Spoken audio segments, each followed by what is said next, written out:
Steve Cardenas, aka Rocky the Red Power Ranger, and you are watching Smart Tank Revolution.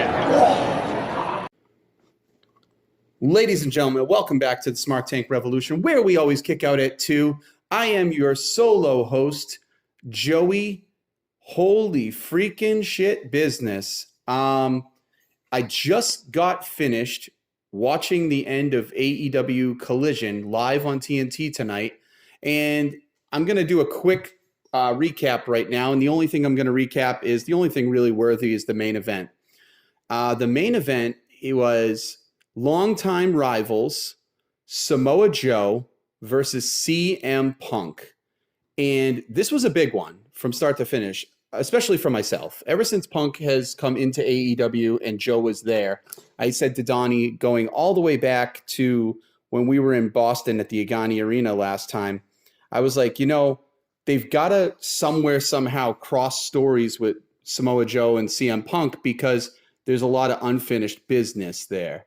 And it just so happens that this Owen Hart Invitational Tournament for the men's is the vehicle to do so. The story they're telling is, Joe is Punk's white whale. He's the obstacle he could never overcome. And it was a great story from start to finish tonight. I've got to say kudos to the Collision production team. There's something they do differently from Dynamite, from everything else in wrestling. That just has a totally different feel. Like I get an HBO feel every time I see the Collision stage. It's brighter, it's shinier, more vibrant, more lively. I think it's more conducive to the AEW product, in my view. At least what I think the AEW product should be. And so it's no secret that while I love MJF and I'm a big fan of Adam Cole and various others, I flock a little bit more towards Collision, not just because CM Punk, but that's a huge get for me, but because I like the production, I like the pacing, I like the way it's showcased. I feel like it just comes off better on TV. So the bell rings and the crowd's frothing already at the entrances. It has everything you want. Big fight feel. This was a match that they certainly could have saved for a huge pay-per-view. Absolutely. Wembley, maybe not, but they could have saved it for like a, what's it called? Full Gear or something to that effect. I mean, it has a huge history to it, big feel, and great to see Joe getting elevated too. And right out the gate, this was Joe's story. They went with, Joe is in control. Punk was, got at every single twist and turn. Joe had a counter. Joe had an answer for everything. And basically, he's in your head. I've beaten you before. We've done this over and over, and it's always been the same. What makes you think it's going to be different? Well, remove 20 years, put it in a totally different venue on a larger, grander scale, and this is what you ended up with. So people who are expecting a 5-star classic, you didn't get that. And, I wasn't expecting that. But I will say this, I won't say it because neither are capable. And Punk is looking better than I've seen him in a very, very long time. He's looking a little bit more crisper. He's looking just a little bit more authentic. I mean, one thing I noticed watching this match, and it was the only match I watched on Collision tonight, is the AEW product is more raw than the WWE product.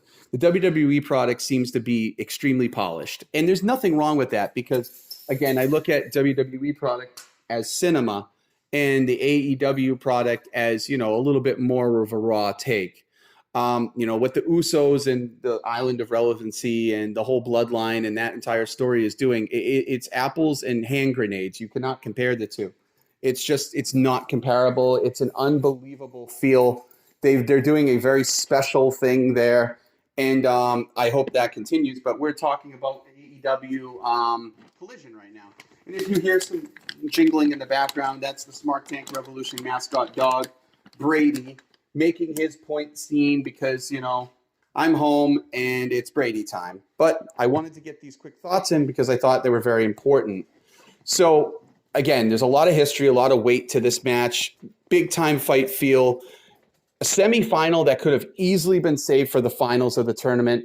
But I liked how they didn't go the predictable route. Ricky Starks is the one waiting in the wings for the winner of this. And this one could have went either way because the way that they performed this was very interesting. Punk was in peril very much through the match.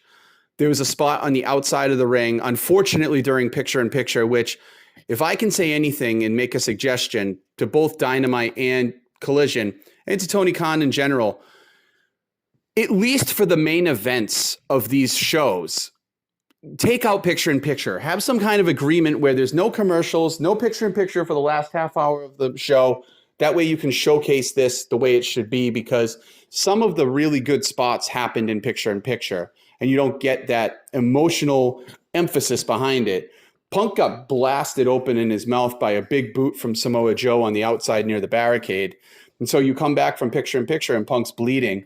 And there was a great visual, and even the announcers told it that, Punk's bleeding on his wrist tape. And it's a great visual. Joe's in command. He's working the neck. He goes to the coquina clutch a few times. Punk gets him up for the GTS, and he has him up, and he gets him up really clean, but then they do the whole thing about the knee buckling, and I hate that spot more than anything. Seth Rollins has killed that spot for me because it's been used so many times, but I get what they did. And then Joe counters into a crossface, which you knew Punk wasn't going to tap, but there was a possibility he could. And again, I apologize for the dog in the background, but so you knew it was a big fight field.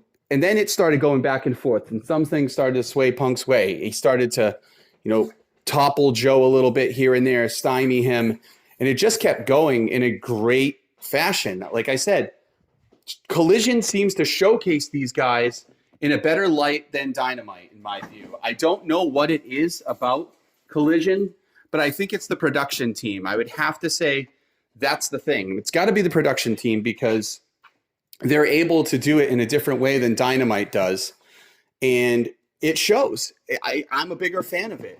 I think more pro wrestling marks are going to gravitate towards Collision because it feeds us a little bit more. It feels a little bit more like an indie show where it's a little bit more gritty and raw. And that's a good thing, because these guys come from ROH. And let's be honest here. This is the pairing that put ROH on the map. Joe versus Punk was the talk of the town for a very long time. I know it was my window into ROH for sure. And I'm sorry for trailing off there a few seconds ago. It was definitely my window into ROH. When friends were showing me, tapes and DVDs and stuff like that back in the old time, that was the matches I saw. And it really introduced me to Samoa Joe, so that by the time he showed up in TNA versus Kurt Angle, some of my favorite matches of all time, I was stoked. I was already ready because I knew the caliber that I was going to get from Samoa Joe. And also CM Punk. Now, I was a mark for Joe before Punk. Joe caught my eye quicker. Punk took me a little while to come around to, until I saw an ROH show live. And it was Raven and Punk redoing the famous Tommy Dreamer and Raven angle with the cross. So that's when I started becoming a fan of Punk. I started becoming a fan of his, mic skills, his in-ring work, just his whole presentation, him not being the normal, prototypical, regular, everyday wrestler that you would see in WWE, the chiseled good looks and the chiseled physique. He was just more of a down-home brawler who could do his thing. And these were two indie darlings going at it tonight, the best of the best. And it was good. It was really, really good. Was it great or classic? No. Does it beat their previous matches? Absolutely not. Those are cult classics that are revered in all of pro wrestling smarkdom. Like, they're held in high reverence, and they should be. But it did the job. It made Punk look like, $1 million. Joe looked great, and Joe took the loss, obviously. But Punk beat him. He got his white whale, and that was the story. And, they were both on the mat afterwards, the aftermath, taking it in. And, of course, they do the famous, stand up, show a sign of respect, and shake each other's hand, which I think was more of a real life situation, just telling each other. And then it automatically switched to kayfabe in wrestling, and Joe threw him in the Kikina clutch and just started beating him down again, which is great because Joe's a monster. You don't want him being a softie, but it was a nice little moment, nice little, sprinkle there of truth, and then right back to the madness. And yeah, I got to say, this was a great main event for Collision. If Punk was in this good of caliber right out the bat, I probably would have opened with this for the very first Collision. I know they went safe and did the six-man, but if Punk could have gone like this, I would have opened with that, and I think the numbers would have been higher. And I got to say also on top of that, in closing, the numbers. People are talking about the huge drop-offs in Collision, week after week. Well, one, it's a Saturday night. It's extremely hard to have anyone sit there and watch wrestling on a Saturday night unless it's a WWE PLE, unless it's a premium live event. And I'm finally used to that word now. But for a regular casual Saturday viewer, it's tough because people got shit to do on Saturdays, I missed the full half of Collision. I almost forgot all about it. And I luckily came in from my day plans, and I caught the last 40 minutes of the show, which just so happened to have CM Punk and Samoa Joe, and I got a treat, and I thought it was great. But for people who are saying that the show is shit and this and that, and it's dropping, listen, the ratings are not reflecting what you're seeing on the TV through those crowds. Those crowds are hot, man. Those crowds are either booing their heart out or cheering their ass off. They are not quiet. Those are good crowds. Dare I say they're better than some Dynamite crowds, for sure. And I hope Collision sticks around. I think what they're doing is really well. The Owen Hart Invitational Tournament is really good. As much as I love Punk, I think you need to give the nod to Ricky Starks for the next match. I think Ricky Starks needs to take it because if you're going to build him as a star, he's got to have a mega win, And I think Punk can take the hit. Getting Joe, getting past Joe and getting that win in his career, that's like a big accomplishment right there. And I think, that's a great story.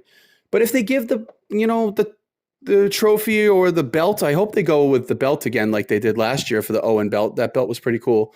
If they give it to Punk, I won't be mad because I think he's very fitting. The guy is the biggest Brett Owen mark I can know professionally. So there's a lot of good options. But I just need to get on the horn and give my thoughts about it. I've been a little quiet on the channel, so I want to make my voice heard. But yeah, it's a good time to be a wrestling fan. I was not mad at spending this Saturday night like that. And there's worse ways to spend it. I hope you guys enjoyed what I brought to the table tonight as far as the content. Donnie's putting out wonderful content on a consistent basis, and he's doing big things. When he's not on the field at Fenway Park and walking around with the players and doing all the other kinds of Donnie wonderful stuff he does, he graces us once in a while. He comes slumming. He comes through, to my humble pad, and we put together some madness for you. But thank you for watching. Thank you for listening, rather. You'll be watching soon. We're working on that. And just keep on rolling.